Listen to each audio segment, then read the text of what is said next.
Good morning friends. और आज हम लोग क्या देखेंगे, पंडित जवाहरलाल नेहरू से संबंधित बीपीएससी में व्यक्ति विशेष प्रायः 3 व्यक्तियों से क्वेश्चन पूछे जाते हैं। कौन कौन? पंडित जवाहरलाल नेहरू, महात्मा गांधी और 1857 की क्रांति के समय के कुंवर सिंह से संबंधित क्वेश्चन आ जाएगा 1857 में।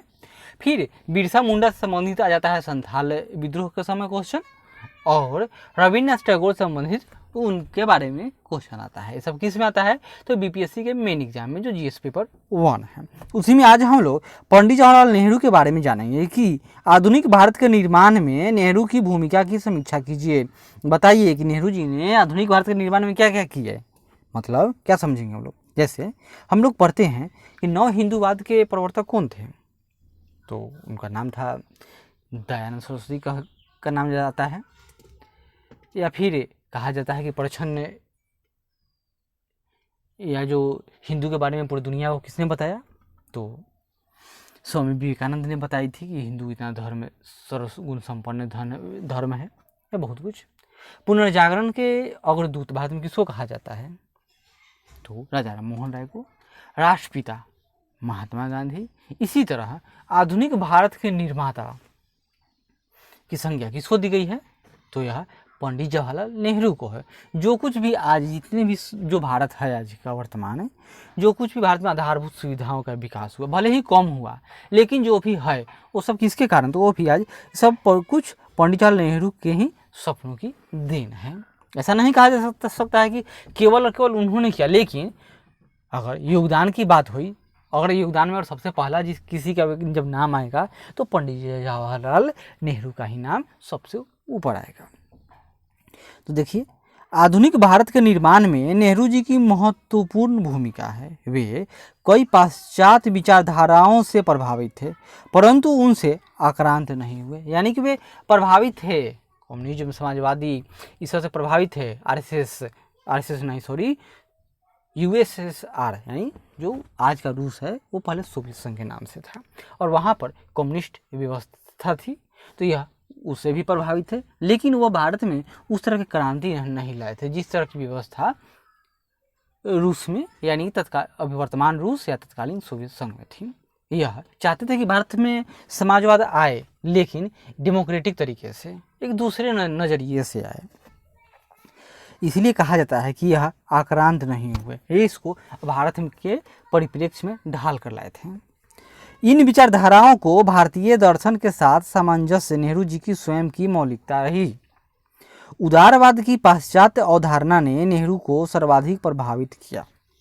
व्यक्ति की स्वतंत्रता और गरिमा, अभिव्यक्ति और प्रेस की स्वतंत्रता, स्वतंत्र निर्वाचन और संसदीय सरकार की अवधारणा नेहरू ने उदारवाद से ही ग्रहण किया था। ये सब कहाँ से प्रभावित थे, तो यह इंग्लैंड से प्रभावित थे, ये सब यूके से। गांधी के विचारों ने भी नेहरू को प्रभावित किया। यद्यपि वैचारिक दृष्टि से नेहरू गांधी से पूर्ण साम्यता नहीं रखते थे। जिस तरह से गांधी जी का विचार था कि क्या हो तो गांव को हम लोग केंद्र में रखेंगे, कुटीर उद्योग को विकास करेंगे, प्रत्येक गांव आत्मनिर्भर होगा। लेकिन नेहरू जी ने क्या किया, नहीं, एक बहुत विशाल फैक्ट्री बैठाएंगे, प्लांट बैठाएंगे, बांध बनाएंगे, और इससे ही ऊपर से बहुत ज़्यादा निवेश किया जाएगा ताकि इसे बहुत लार्ज स्केल पर इसमें से उत्पादन होगा और देश विकास कर जाएगा। इन दोनों में सामान्यतः अंतर था, फिर भी इन दोनों में वैचारिक मतभेद था, कोई आपसी दुश्मनी नहीं थी। यद्यपि वैचारिक दृष्टि से नेहरू गांधी से पूर्ण साम्यता नहीं रखते थे, फिर भी वे अहिंसा को सर्वश्रेष्ठ नीति मानते थे। साम्यवाद ने भी नेहरू को प्रभावित किया, परंतु वे क्रांतिकारी पद्धति से असहमत थे।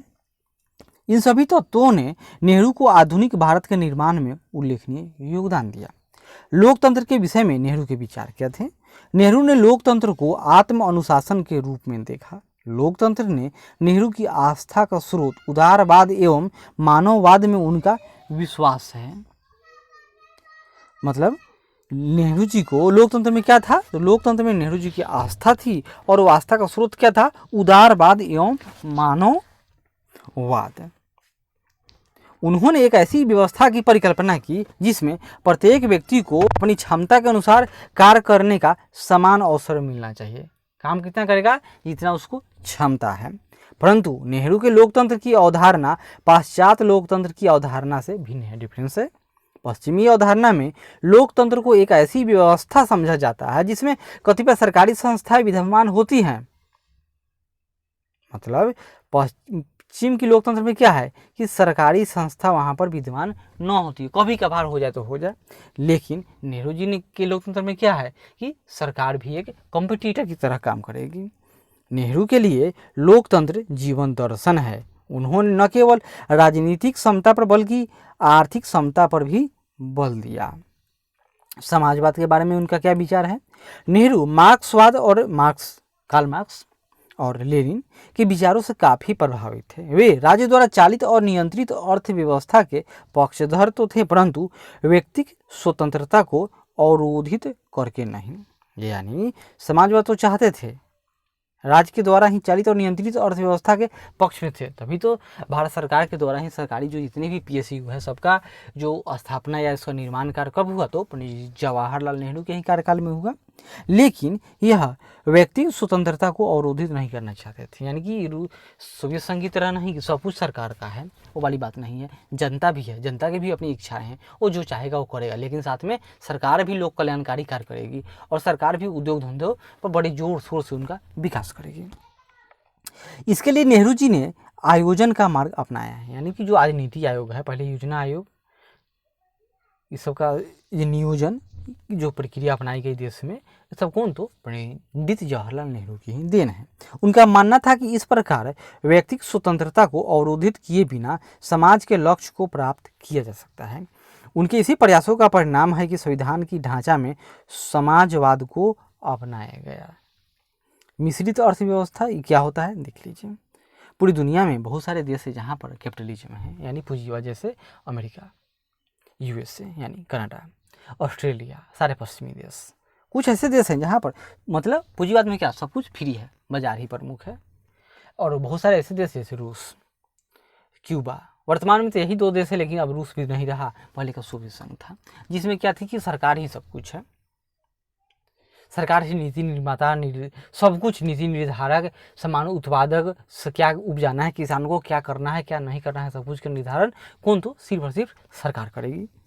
लेकिन भारत सरकार यानी पंडित जवाहरलाल नेहरू ने भारत में मिश्रित अर्थव्यवस्था को अस्तित्व में लाया। इसमें क्या था कि सरकार भी एक पार्टी है और आम जनता भी एक पार्टी है। जनता भी फ्री है कि वो भी व्यापार, उद्योग धंधा कुछ विकास कर सकती है, और सरकार भी कंपनी कारखाने में अपना हाथ आजमाएगी। लेकिन सरकार क्या काम करेगी? लोक कल्याणकारी काम करने की तरफ सरकार का ध्यान होगा।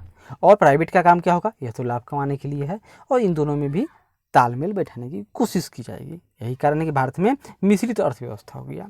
नेहरू का समाजवाद परंपरागत समाजवाद से इस अर्थ में भिन्न है कि यह अर्थव्यवस्था पर राज्य के पूर्ण नियंत्रण की मांग नहीं करता है। परंपरागत समाजवादी अर्थव्यवस्था में निजी क्षेत्र का कोई महत्व नहीं होता है, जबकि नेहरू मिश्रित अर्थव्यवस्था के पक्षधर थे। अर्थात वे अर्थव्यवस्था पर राज्य और निजी दोनों क्षेत्रों के अधिकारों को मान्यता प्रदान करते थे। पंचायती राज्य संस्थाएं और ग्रामीण विकास और पंचायती राज संस्थाएं जो आज देन है भारत में, जो भारत में सुचारू रूप से चल रहा है, यह सब देन महात्मा गांधी का सोच था। लेकिन महात्मा गांधी संविधान सभा में के सदस्य नहीं थे, लेकिन फिर भी उनका प्रभाव रहा और पंडित जवाहरलाल नेहरू उनकी इज्जत करते थे। अतः इन्होंने भी जो महात्मा गांधी की मांगी थी वो मान ली। और DPSP में जो आर्टिकल 40 है वो क्या है? तो पंचायती राज संस्थाएं से ही संबंधित है। और संविधान के संशोधन 73 और 74 में ग्राम पंचायत और 74 में नगर पंचायत से संबंधित प्रावधान किए गए हैं। यानी कि यह स्वशासन के तरफ बढ़ता हुआ कदम है। पंडित जवाहरलाल नेहरू का यह दोषारोपण किया जाता है कि वे शहरीकरण और औद्योगिकरण के पक्के हिमायती थे। उन्होंने गांवों को अनदेखा किया, जिन्हें भारतीय अर्थव्यवस्था की आत्मा कहा जाता है। किसको? गांवों को। बेशक नेहरू जी आधुनिकता में विश्वास करते थे, लेकिन उनके व्यक्तित्व में अद्भुत विरोधाभास समन्वित था। और से चली आ रही भारत की संस्कृति, परंपराओं एवं मान्यताओं के प्रति उनकी आस्था दृढ़ थी। उन्होंने 3 प्रकार की ग्रामीण समस्याओं के विकास पर जोर दिया। कौन? पहला, सामुदायिक विकास कार्यक्रम, सहकारी समितियां एवं शक्तिशाली ग्राम पंचायत। यानी इस सब में गांधी जी की आत्मा झलकती है। गांवों को कठोर पूर्ण संघर्षपूर्ण जीवन से उबारने के लिए गांधी जी के अनुरूप वे चाहते थे कि पंचायतें देश के शासन तंत्र का आधार बने। ग्रामवासियों से भूल हो सकती है, परंतु भूलों से व्यक्ति सन्मार्ग की ओर अग्रसर होता है। उनका अकाट विचार था कि पंचायतों के माध्यम से जन समुदाय को प्रशिक्षित किया जा सके। तभी तो 1959 में ही पंडित जवाहरलाल नेहरू ने सबसे पहले हम लोग क्या पढ़ते हैं कि भारत में पंचायती राज की कहाँ शुरुआत हुई, तो नागौर कहाँ है, तो राजस्थान में, और उसके बाद ही उसी वर्ष कहाँ, तो आंध्र प्रदेश में पायलट बेसिस पर पंचायती राज व्यवस्था की शुरुआत की गई थी। धर्मनिरपेक्षता, पहले यह धर्मनिरपेक्षता सेकुलर शब्द संविधान में नहीं था, जो 1976 में 42वें संविधान संशोधन के द्वारा इंदिरा गांधी के समय जोड़ा गया था। लेकिन जो भारत का संविधान है उसमें धर्मनिरपेक्षता झलकता है। देखिए, भारत जैसे बहुधार्मिक देश के लिए धर्मनिरपेक्षता की अवधारणा नेहरू जी की मौलिक सोच है। नेहरू के लिए धर्मनिरपेक्षता एक राजनीतिक और सामाजिक सिद्धांत ही नहीं, वरन व्यक्ति और समूह का एक मानसिक दृष्टिकोण भी है। गुट निरपेक्षता यानी नॉन अलाइनमेंट मूवमेंट, यानी कि हम लोग किसी भी गुट में नहीं रहेंगे। नाम का मतलब तो यही था कि उस समय कोल्ड वार हो चुका था, एक तरफ सोवियत संघ से समर्थित देश और दूसरी तरफ यूएसए के संबंधित देश। भारत नया नया आज़ाद हुआ था, ये नहीं चाहता था कि किसी गुट में पिस जाए, इसलिए नेहरू ने तत्काल जो आज़ाद हुए देश थे उन सबों के साथ मिलकर नियम की आवश्यकता पर जोर दिया और उसका विकास किया था। यहाँ देखिए, गुट निरपेक्षता की अवधारणा अंतर्राष्ट्रीय संबंधों को स्थापित करने एवं भारतीय विदेश नीति में नेहरू जी का विशिष्ट योगदान है। उनका मानना था कि नव स्वतंत्रता प्राप्त राष्ट्रों को किसी गुट में शामिल न होकर स्वतंत्र विदेश नीति का अनुसरण करना चाहिए। उनका मानना था कि गुटीय राजनीति में असम्मिलित होकर एक ओर तो वे राष्ट्र अपना पूरा का पूरा ध्यान विकास में लगा सकेंगे, दूसरी ओर इन्होंने इन दोनों गुटों से अधिकतम सहायता प्राप्त भी कर सकेंगे। यानी कि जब अधिक से अधिक देश एक साथ हो जाएंगे, ये लोग बार्गेनिंग करेंगे। जिस तरह आज भारत और चीन के बीच में जो छोटे मोटे देश है, जैसे भूटान, नेपाल, भूटान तो चुप रहता है, लेकिन नेपाल, बांग्लादेश, मालदीव, श्रीलंका, सब क्या है, ये सब चाइना कार्ड खेलता है भारत के लिए। वहीं चाइना की तरफ वाले क्या कहते होंगे कि यह इंडिया कार्ड खेलता है वाली बात है। इस तरह नेहरू जी अपनी आधुनिक विचारधारा से स्वतंत्र भारत का आधुनिक मॉडल बनाने में सफल रहे। आश्चर्य नहीं कि उनके विचारों को संविधान में जगह देकर उनकी भावनाओं को मूर्त रूप प्रदान किया गया है। आधुनिक भारत में उनके उल्लेखनीय योगदान हेतु ही उनको आधुनिक भारत का निर्माता कहा जाता है। और यह जब तक यह भारत रहेगा, भारत देश का अस्तित्व है, तब तक नेहरू को कोई नहीं भुला सकता है। तो इन्हीं सब बातों के साथ आज का हम लोग का क्वेश्चन या कहें कि टॉपिक समाप्त हुआ कि आधुनिक भारत के निर्माण में नेहरू की भूमिका की समीक्षा करना था। तो लगता है कि 15 नंबर या कहीं 38 नंबर का क्वेश्चन आ जाए या 19 नंबर का, उसमें कुछ नंबर तो जरूर ही चले आएंगे। तो इन्हीं सब बातों के साथ धन्यवाद। आशा करते हैं कि यह प्रयास अच्छा लगे तो जरूर लाइक करें, शेयर करें, कमेंट करें और सब्सक्राइब करें।